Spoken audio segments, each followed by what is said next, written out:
मैं आज आपको एक ऐसी साहसी और मेहनती लड़की की कहानी सुनाना चाहती हूँ जो कि प्रत्येक लड़की के लिए उदाहरण भी है और प्रेरणा भी है और ये जीता जागता सबूत भी है। जो मैं आपको बताने जा रही हूँ वो मेरी खुद की परिचित भी है और हमारी लड़की भी है। उसी की साहस और हिम्मत की कहानी सुनाना चाहती हूँ, जो जो उसने झेला है और किस तरह से वो आगे बढ़ी है उसके बारे में मैं इस कहानी में सब कुछ सच्चाई बताऊंगी। और वो सच्चाई आज भी जीता जागता उदाहरण है। यदि कोई उससे परिचित हो तो देख लेना कि वो कितनी साहसी है और कितनी दूसरों के सहायता करने वाली है तथा निस्वार्थ भाव से सेवा करने वाली है। यदि ये जीवन परिचय किसी को पसंद आए तो कृपा करके लाइक और सब्सक्राइब अवश्य करना। मेरे ही जेठ की लड़की राजबाला का जान, जो कि आज मेडिकल कॉलेज PGIMS रोहतक में स्टाफ नर्स है, सिस्टर है, उसकी कहानी है कि उसकी शादी बड़ी बहन के साथ 1975 में जब वो 6ठी 7वीं क्लास में थी कर दी गई। अब जिस लड़के के साथ उसकी शादी हुई वो भी ऐसा ही 7वीं 8वीं में था और लड़की भी, दोनों ही नाबालिग थे। लेकिन आज से 43-44 या 50 साल पहले बड़ी बहनों के साथ छोटी बहनों की शादी हो जाती थी। लड़की का बाप सोचता था कि चलो एक के बजाय दोनों की शादी कर देता हूं, बार बार न कोई घर ढूंढना पड़ेगा न ही तुझे खर्चा करना पड़ेगा। अब हम घर में उसे मुन्नी कहते हैं। मुन्नी की शादी उसकी बहन राजकला के साथ हो जाती है और वो दोनों भाइयों के साथ शादी होती है और गांव में चली जाती हैं। लेकिन जो छोटी है राजबाला, वो काफी छोटी थी, इसलिए उसको भेजते नहीं। उसे तो एक बार शादी में ले जाकर वापस ले आते हैं और उसके बाद वो पढ़ाई करती है। लेकिन शादी होने के बाद सबको यूं होता है कि लड़की ससुराल में ही रहनी चाहिए। अब राजबाला के साथ भी ऐसा ही हुआ। उसको 80 में ससुराल भेज दिया गया। 10वीं उसने उसी समय की थी और उसे ससुराल भेज दिया गया।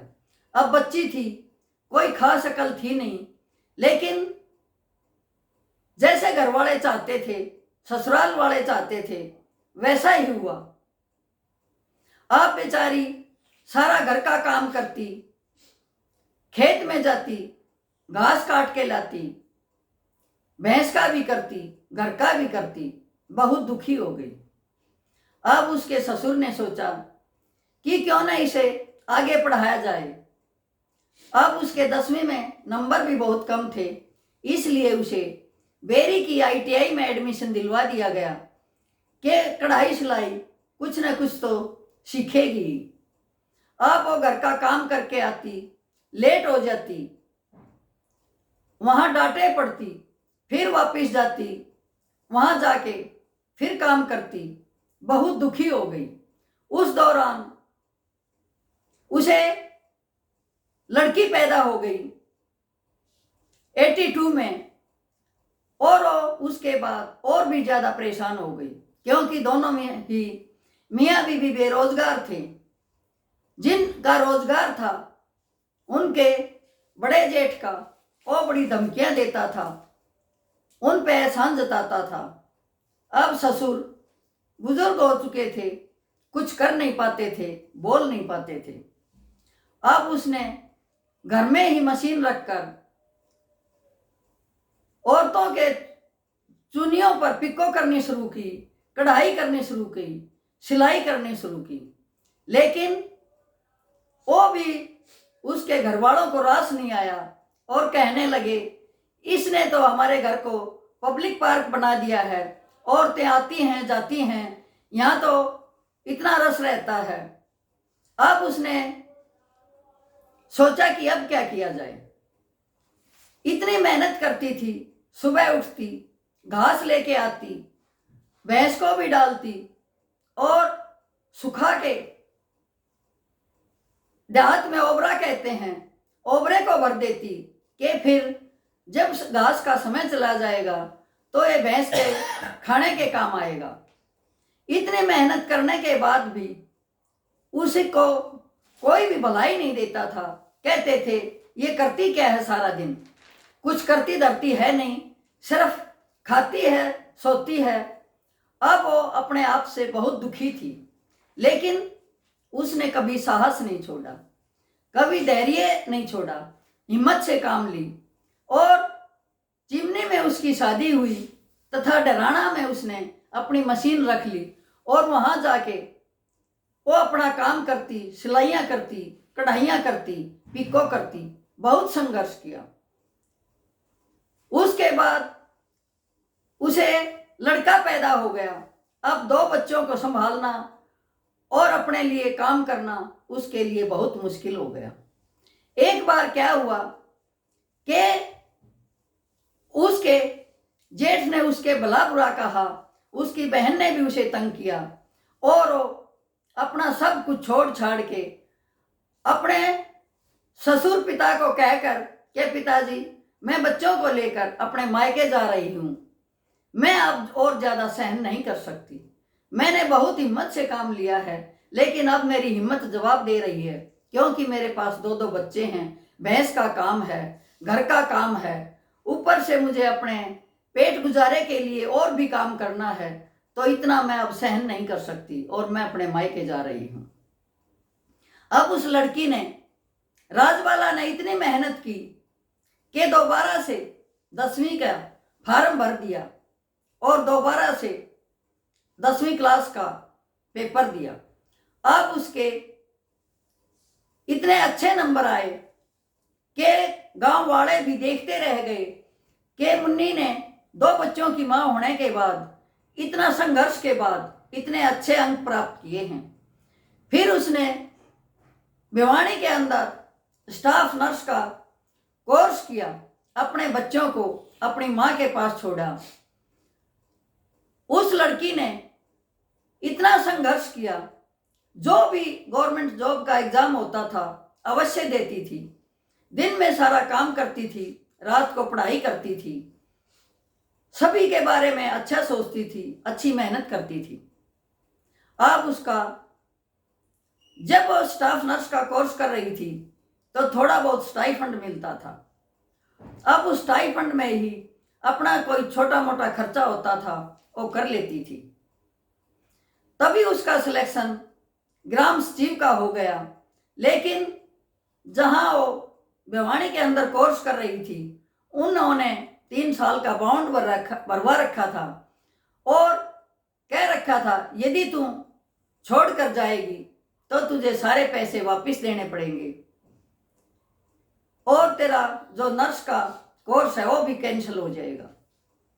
उस मजबूरी में वो ग्राम सचिव की नौकरी उसे छोड़नी पड़ी और उसने ज्वाइन नहीं की।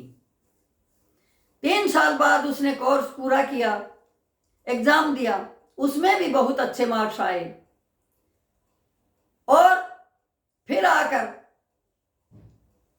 किसी डॉक्टर के यहाँ नौकरी करने लगी। अब काम में इतनी तेज और धैर्यवान थी कि प्रत्येक मरीज का इतना ध्यान रखती थी कि जो हॉस्पिटल वाला डॉक्टर था वो उसे यूं सोचता था कि यदि राजबाला मेरे हॉस्पिटल में है तो हॉस्पिटल अच्छा चल रहा है। यदि पहले 10 मरीज आते थे तो 100 हो गए, क्योंकि राजबाला का व्यवहार ही ऐसा था। वो प्रत्येक को अपने परिवार का सदस्य समझती थी। जो मरीज आता था प्यार से बातें करती, प्यार से उसका इलाज करती और उससे ऐसे संबंध बन जाते थे जैसे कि वो उसके परिवार का ही सदस्य हो। अब फिर जो ही हरियाणा सरकार के अंदर स्टाफ नर्स की वैकेंसी निकली, उसने फार्म भरा और अपने नंबरों के कारण, अच्छे नंबरों के कारण, अच्छे इंटरव्यू के कारण, अच्छा एग्जाम के कारण वो पास हो गई और उसकी नौकरी 1990 में PGIMS रोहतक में लग गई। अब वही राजबाला बहुत अच्छा कमा रही है, उसका बेटा भी जॉब पर है, उसके बेटे की पत्नी भी टीचर लगी हुई है और उसका पति भी पटवारी लग गया था, वो भी रिटायर हो चुका है और आज वो धन धान्य से संपन्न है। तथा PGIMS में भी उसका एक नाम है कि राजबाला कादान के पास जाओगे तो तुम्हारा हर एक काम हो जाएगा।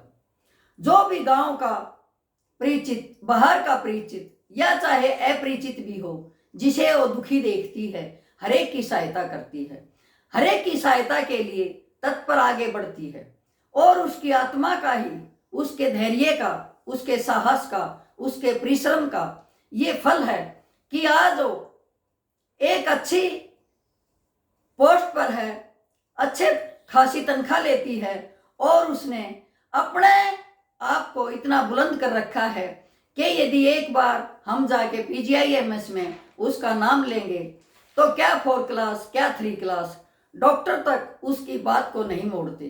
क्यों? क्योंकि वो दूसरों की सेवा के लिए तत्पर आगे रहती है, निस्वार्थ सेवा करती है। यदि कोई परिचित हो उसकी भी करती है, अपरिचित हो उसकी भी करती है। इसीलिए उसकी अच्छी आत्मा और मेहनत के कारण वो आज अच्छी बुलंदी पर है। तो प्रत्येक लड़की को यदि उसकी शादी जल्दी भी हो जाती है तो मेरा एक यही संदेश है कि राजबाला मुन्नी की तरह मेहनत करो, धैर्य रखो, दूसरों के काम आओ तथा अपने लाइफ को सफल बनाओ जैसे कि उसने बनाया है। ये एक जीता जागता उदाहरण है जो कि आज भी जिंदा है, आज भी दूसरों को प्रेरणा दे रही है, मेहनत कर रही है और उसकी मेहनत फलीभूत भी हो रही है। आज भी यदि आप उससे मिलोगे तो आपको पता चलेगा कि कितनी साहसी, बोल्ड और दूसरों की निस्वार्थ सेवा करने वाली है। यही था मेरा एक लड़की का परिचय जो कि धैर्यवान तथा समझदार और साहसी भी है। उसी की तरह प्रत्येक लड़की को बनना चाहिए तथा निस्वार्थ भाव से सेवा करते हुए अपने साहस तथा परिश्रम से आगे बढ़ना चाहिए ताकि समाज में दूसरी लड़कियों के लिए उदाहरण बना जा सके और दूसरी लड़कियों की सहायता हो सके। यदि मेरा वीडियो पसंद आया हो तो कृपा करके एक दूसरे को शेयर अवश्य करें तथा लड़कियां, खासकर लड़कियां, इस वीडियो पर ध्यान दें और अपनी लाइफ को सेट करें ताकि किसी के आगे झुकना न पड़े, किसी की अच्छी बुरी बातें सुननी न पड़े। यदि अपने आप में बुलंद रहोगी तो हमेशा ही समाज भी बुलंद रहेगा, तुम्हारे आने वाली पीढ़ियां भी बुलंद रहेंगी, तुम्हारा मायका और ससुराल दोनों ही बुलंद रहेंगे। समाज में एक प्रेरणा, एक मैसेज जाएगा, एक सूचना जाएगी कि लड़की इतना होने के बाद, छोटी उम्र में शादी होने के बाद, बच्चे होने के बाद भी सब कुछ कर सकती है। यही एक लड़की का धैर्य है। यही मैं वीडियो में बताना चाहती हूँ कि प्रत्येक लड़की को उसके पद चिन्हों पर चलकर अपने आप को बुलंद करना चाहिए। ये था मेरा वीडियो। धन्यवाद।